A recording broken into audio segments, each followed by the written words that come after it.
नमस्कार दोस्तों, आप सब कैसे हैं। आशा करती हूँ कि सब आप मज़े में होंगे।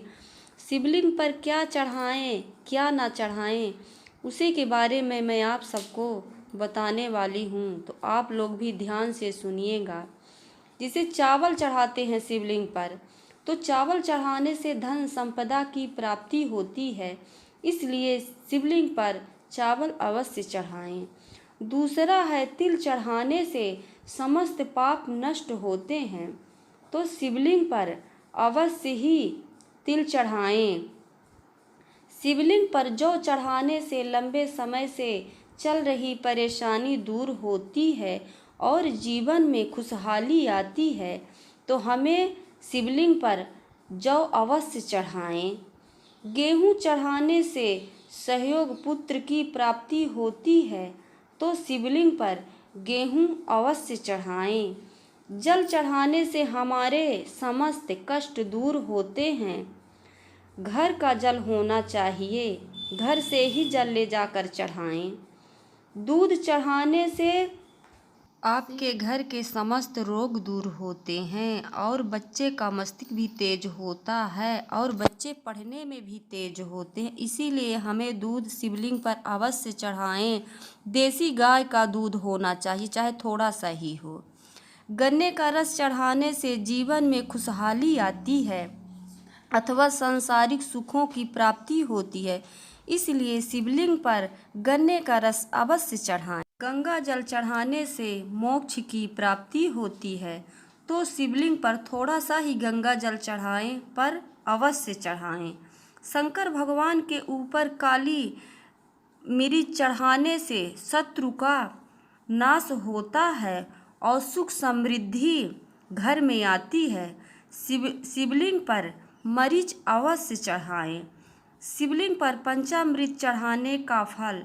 शिव पुराण की कथा कहती है कि 5 चीज़ चढ़ाने से दही शंकर भगवान को इसलिए चढ़ाते हैं क्योंकि परिवार को जोड़ता है। जिस परिवार में कलेश होता है तो शिवलिंग पर दही अवश्य चढ़ाएं।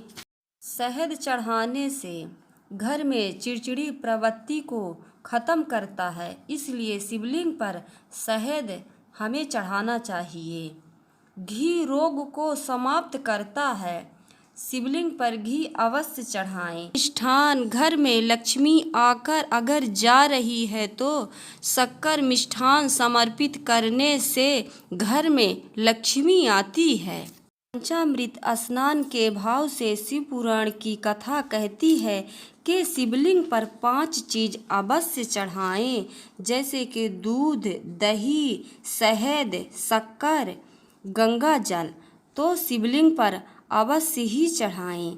समी पत्र समर्पित करने से बड़ी बीमारी आने वाली होती है, तो बाबा समस्त बीमारी को नष्ट कर देते हैं, इसलिए समी पत्र शिवलिंग पर अवश्य चढ़ाएं।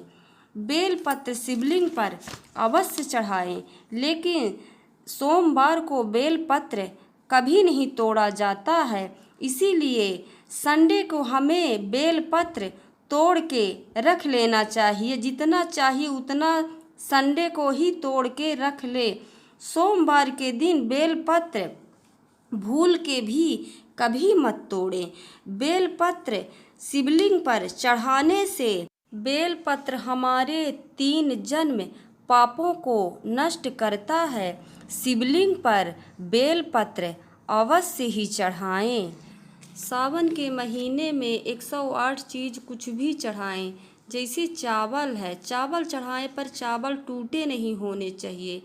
चने की दाल है, जौ है, गेहूँ है, मूंग है, समी पत्र है, बेल पत्र है, कुछ भी चढ़ाएं, पर 108 चीज़ शिवलिंग पर सावन के महीने में अवश्य चढ़ाएं। दोस्तों, हमारी वीडियो अच्छी लगी हो तो लाइक, सब्सक्राइब, शेयर और कमेंट ज़रूर करिएगा कि मेरी वीडियो आपको कैसी लगी। हर हर महादेव।